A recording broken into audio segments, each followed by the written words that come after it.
Actually, my great uncle was one of the first people to grow cranberries commercially. He built one of the first bogs, the first bog in Carver. And when was that? that would have been about 1880. He was born in 1813, I believe, or 1817.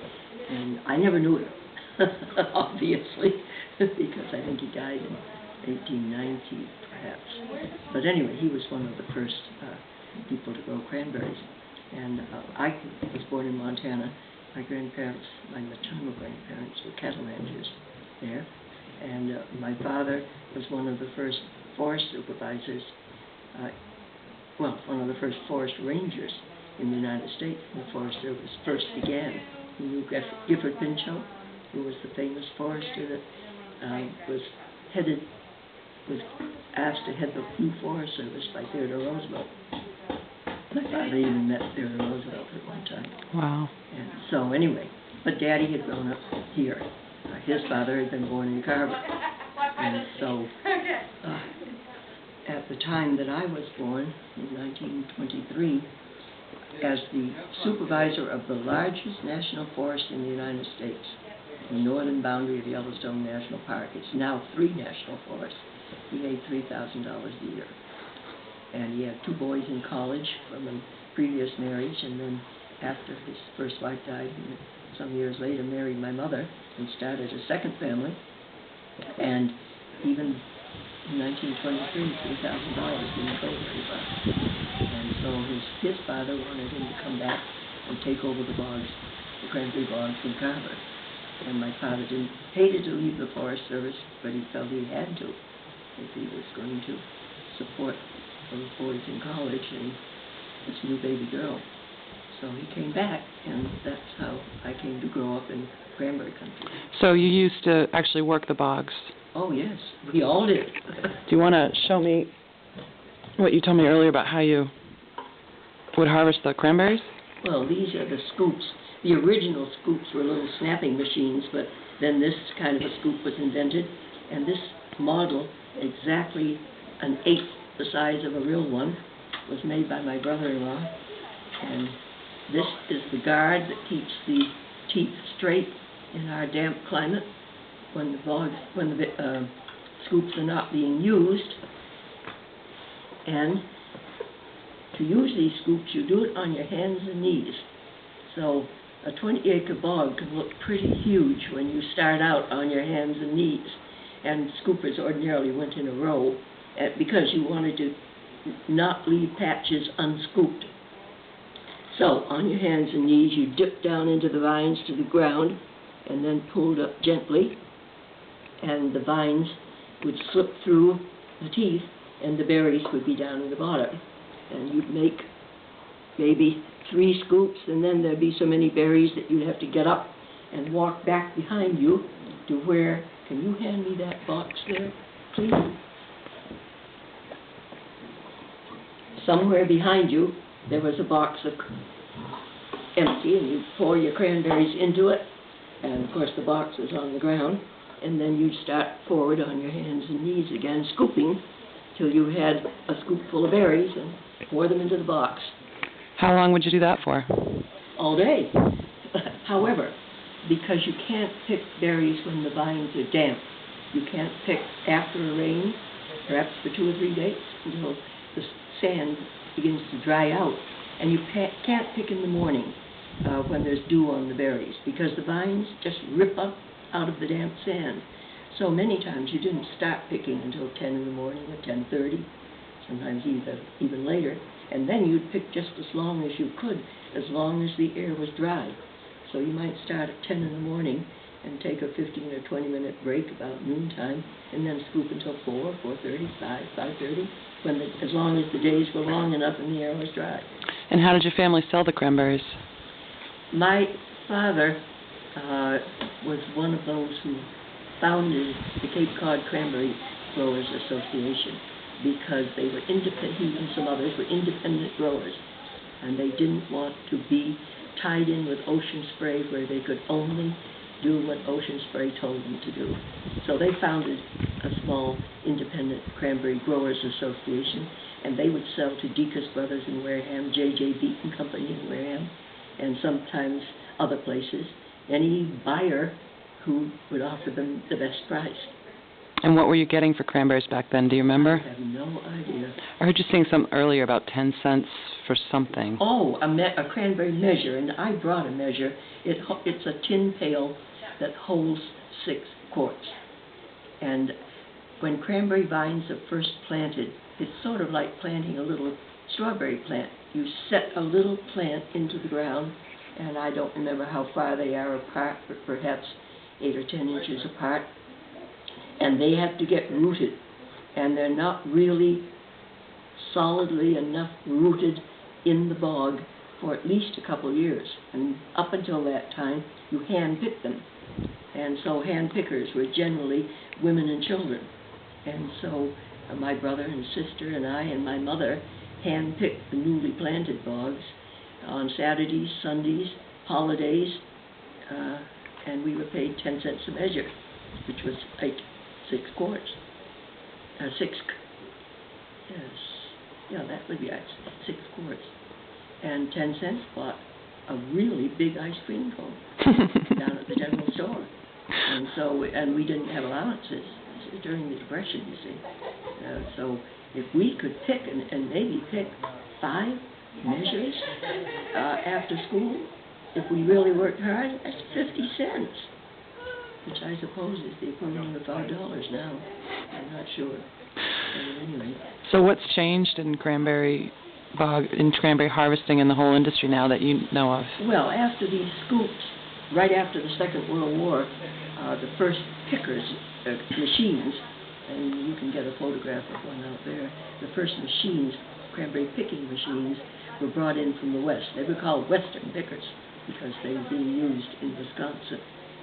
And that revolutionized the cranberry industry because instead of having to employ even, I think my father usually had 8 or 10 pickers hired during the fall.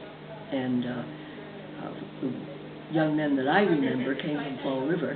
He had several brothers who came to work year after year. They worked in the cotton mills in Fall River, and the woolen mills. Anyway, the mills would shut down late in the summer, and these young men would be out of work until the mills started up again in the winter.